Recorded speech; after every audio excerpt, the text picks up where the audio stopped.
Assalamualaikum warahmatullahi wabarakatuh. Perkenalkan, saya Arifani Septiningsih dengan NIM 200530006, salah satu mahasiswa jurusan Pendidikan Ekonomi Angkatan 20, akan mempresentasikan salah satu materi pada pertemuan ketiga di mata kuliah Administrasi dan Supervisi Pendidikan. Nah, pada kali ini saya akan mempresentasikan materi mengenai administrasi kurikulum. Administrasi kurikulum ini merupakan salah satu bidang garapan atau ruang lingkup dari administrasi pendidikan. Untuk selanjutnya, pada kali ini kita akan membahas 3 poin penting dari administrasi kurikulum ini. Yang pertama ada konsep dasar administrasi kurikulum, yang kedua proses administrasi kurikulum, dan yang ketiga peran guru dalam administrasi kurikulum. Untuk pembahasan pertama, kita akan membahas mengenai konsep dasar administrasi kurikulum. Ada pengertian kurikulum secara etimologi, secara terminologi, pengertian kurikulum dalam arti sempit, serta pengertian kurikulum lainnya. Yang pertama, ada pengertian kurikulum secara etimologi. Secara etimologi, kurikulum ini berasal dari bahasa Latin, yaitu kurikulum.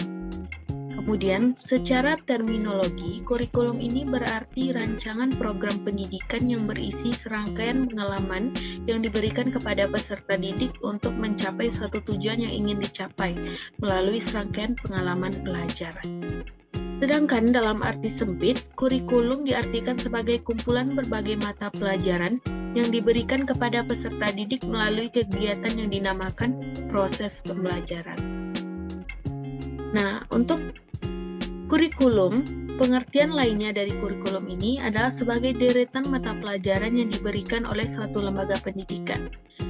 Sedangkan kurikulum untuk lebih luasnya itu diartikan sebagai keseluruhan proses pelajaran yang direncanakan dan dibimbing di sekolah. Selanjutnya ada komponen kurikulum. Nah, kurikulum merupakan suatu sistem yang memiliki komponen-komponen tertentu, di antaranya mencakup komponen tujuan, komponen isi atau materi pembelajaran, komponen metode, dan komponen evaluasi. Untuk komponen tujuan kurikulum merupakan sasaran yang hendak dicapai oleh suatu kurikulum. Tujuan kurikulum menurut taksonomi Bloom terbagi menjadi 3, yaitu domain kognitif, domain afektif, dan domain psikomotorik. Nah, untuk komponen isi atau materi pembelajaran, isi kurikulum merupakan kumpulan dari mata pelajaran yang menjadi bahan diskursus dalam proses belajar mengajar. Isi atau materi melibatkan banyak hal, bukan saja pengetahuan, tetapi juga keterampilan, konsep, sikap, dan nilai. Kompetensi merupakan keseluruhan sikap dan keterampilan yang ditunjukkan oleh peserta didik. Kemudian ada komponen metode. Komponen metode merupakan cara atau jalan yang digunakan dalam proses pembelajaran. Metode dipilih berdasarkan tujuan yang dirumuskan, seperti metode ceramah, diskusi, dan metode-metode lainnya. Metode ini berkaitan dengan strategi yang harus dilakukan dalam rangka mencapai suatu tujuan. Kemudian, ada komponen evaluasi.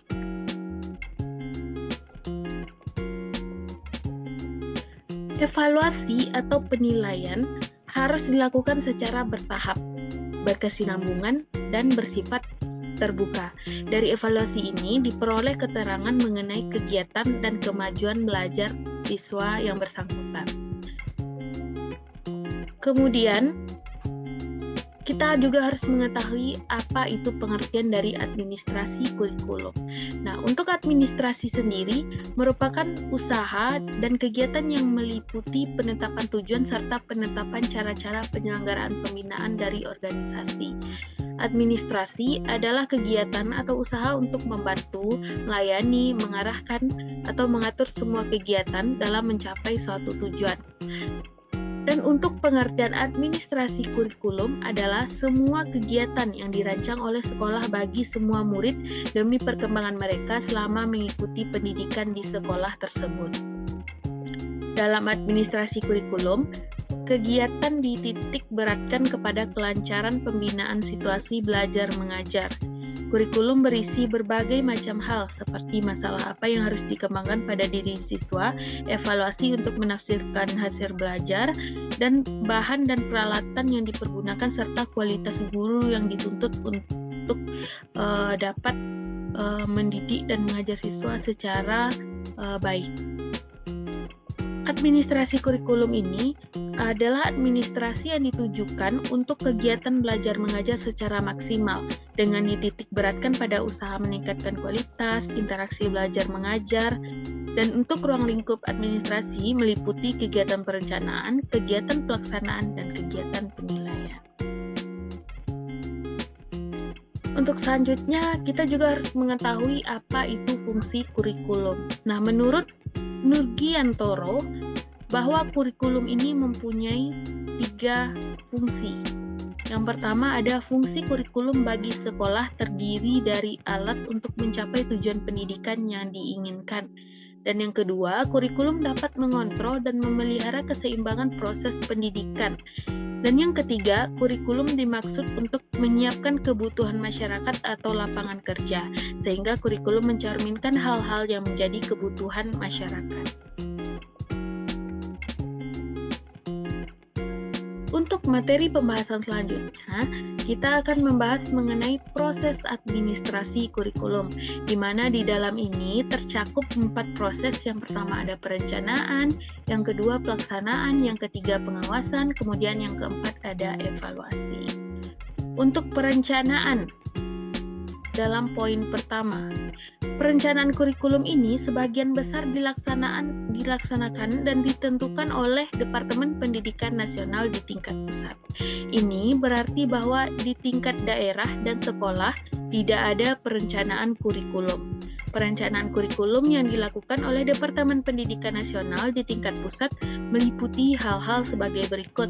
Ada penyusunan program dan pengembangan kurikulum yang terdiri atas landasan, program dan pengembangan kurikulum, garis-garis besar program pengajaran, pedoman pelaksanaan kurikulum, kemudian penyusunan pedoman teknis pelaksanaan kurikulum seperti pedoman penyusunan kalender pendidikan, pembagian tugas guru, penyusunan jadwal pelajaran, penyusunan program pengajaran, dan pedoman penyusunan persiapan pengajaran. Perencanaan kurikulum yang akan digunakan di sekolah seperti kurikulum tingkat satuan pendidikan harus berlandaskan kepada Pancasila sebagai falsafah negara dan Undang-Undang Dasar 1945 yang mengamanatkan untuk mencerdaskan kehidupan bangsa. Untuk merumuskan kurikulum, hendaknya diperhatikan prinsip-prinsip umum yang berlaku dalam pengembangan perumusan kurikulum itu sendiri, yaitu ada prinsip relevansi, prinsip efektivitas, prinsip efisiensi, prinsip kontinuitas, dan prinsip fleksibilitas. Yang kedua ada proses administrasi kurikulum, yaitu pelaksanaan. Kegiatan-kegiatan yang dilakukan guru dalam pelaksanaan kurikulum di sekolah meliputi yang pertama ada penyusunan program pengajaran semester atau catur bulan. Kemudian ada penyusunan persiapan mengajar yang akan digunakan dan dipedomani oleh guru dalam melaksanakan proses belajar mengajar di kelas. Kemudian ada pelaksanaan proses belajar mengajar dan kegiatan kokurikuler dan ekstrakurikuler. Yang ketiga ada proses administrasi kurikulum, yaitu pengawasan. Pengawasan identik dengan kata controlling yang berisi pemeriksaan. Sedangkan dalam KBBI, pengawasan adalah penilikan dan penjagaan. Jadi pengawasan berarti mempertahankan dan menjaga dengan baik. Pengawasan adalah fungsi administratif bagi setiap administrator untuk memastikan bahwa apa yang dikerjakan sesuai dengan yang dikehendaki. Pengawasan ini meliputi pemeriksaan apakah semua berjalan sesuai dengan rencana yang dibuat, instruksi-instruksi yang dikeluarkan, dan prinsip-prinsip yang ditetapkan. Yang keempat ada proses administrasi kurikulum, yaitu evaluasi. Dasar-dasar evaluasi kurikulum bermacam-macam tujuannya.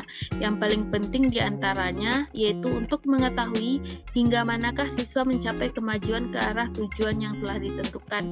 Kemudian melalui efektivitas kurikulum, menentukan faktor biaya, waktu, dan tingkat keberhasilan kurikulum, serta sering kita lihat bahwa kurikulum dirombak tanpa evaluasi yang sistematis. Jadi jika evaluasi dilakukan secara terus-menerus, mungkin tak perlu kurikulum diganti seluruhnya, tetapi dapat senantiasa cukup diperbaiki saja dan disempurnakan, serta disesuaikan dengan perkembangan zaman.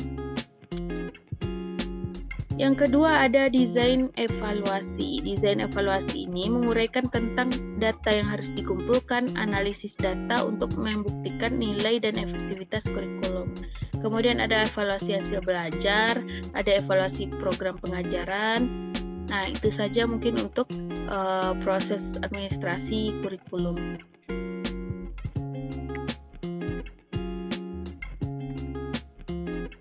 Selanjutnya, bidang pembahasan kita yang ketiga yaitu mengenai peran guru dalam administrasi kurikulum.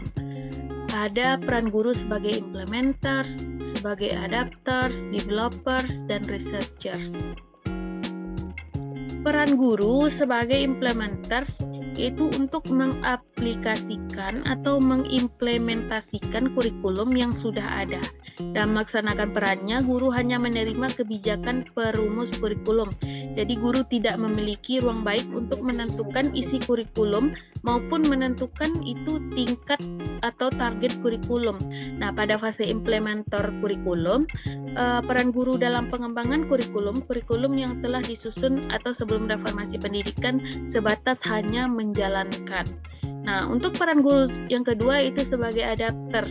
Guru berperan lebih dari sebagai pelaksana kurikulum, akan tetapi juga sebagai penyelaras kurikulum dengan karakteristik dan kebutuhan siswa dan kebutuhan daerah. Dalam fase ini, guru memberikan kewenangan untuk menyelesaikan kurikulum yang sudah ada dengan karakteristik sekolah dan kebutuhan lokal. Untuk peran guru yang ketiga, kita mengenal guru itu sebagai developers. Guru berwenang dalam mendesain kurikulum. Guru bukan saja dapat menentukan tujuan dan isi pelajaran yang akan disampaikan, tetapi guru juga dapat menentukan strategi apa yang harus dikembangkan serta bagaimana mengukur keberhasilannya. Sebagai pengembang kurikulum sepenuhnya, guru dapat menyusun kurikulum sesuai dengan karakteristik, visi dan misi sekolah, serta sesuai dengan pengalaman belajar yang dibutuhkan oleh siswa. Selanjutnya, yang terakhir ada peran guru sebagai researchers atau peran guru itu sebagai peneliti kurikulum. Peran ini dilaksanakan sebagai bagian dari tugas profesional guru yang memiliki tanggung jawab dalam meningkatkan kinerjanya sebagai guru. Dalam pelaksanaan peran sebagai peneliti, guru memiliki tanggung jawab untuk menguji berbagai komponen kurikulum. Nah, senada dengan itu, guru memegang peranan yang sangat penting dalam pengembangan kurikulum. Di antaranya ada sebagai pengelolaan administratif, pengelolaan konseling dan pengembangan kurikulum, guru sebagai tenaga profesi kependidikan, berpartisipasi dalam pengembangan kurikulum, meningkatkan keberhasilan sistem instruksional, pendekatan kurikulum, meningkatkan pemahaman konsep diri, serta memupuk hubungan timbal balik yang harmonis dengan siswa. Tugas kewajiban guru yang utama itu adalah untuk mendidik atau mengajar, tetapi agar tugas tersebut mampu mencapai tujuan pendidikan, maka guru harus melibatkan dalam masalah administrasi dalam hubungannya dengan kegiatan pengadministrasian sebagaimana pendapat E. Mulyasa bahwa dalam pelaksanaan administrasi kurikulum mencakup di dalamnya program tahunan, program semester, program modul, program mingguan dan harian, program pengayaan dan remedial, dan perencanaan silabus.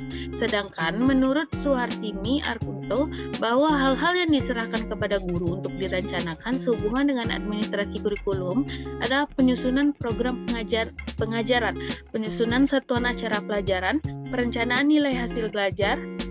Penyusunan program pengajaran yang dimaksud Suharsini Arkunto adalah program semester. Dari dua pendapat di atas dapat disimpulkan bahwa hal-hal yang diserahkan kepala sekolah untuk dilaksanakan guru-guru sehubungan dengan administrasi kurikulum adalah: yang pertama, membuat perencanaan program tahunan, 2. Membuat perencanaan program semester, 3. Membuat program modul, 4. Membuat perencanaan program mingguan dan harian. 5. Membuat perencanaan program pengayaan dan remedial. 6. Membuat perencanaan program kegiatan program ekstrakurikuler. 7. Membuat perencanaan silabus. 8. Membuat rencana pelaksanaan pembelajaran atau RPP. Dan yang terakhir ada membuat perencanaan evaluasi hasil belajar. Nah, mungkin itu saja materi yang dapat saya sampaikan mengenai administrasi kurikulum pada pertemuan kali ini. Mohon maaf apabila ada kesalahan kata. Saya akhiri dengan billahi taufiq wal hidayah. Wassalamualaikum warahmatullahi wabarakatuh.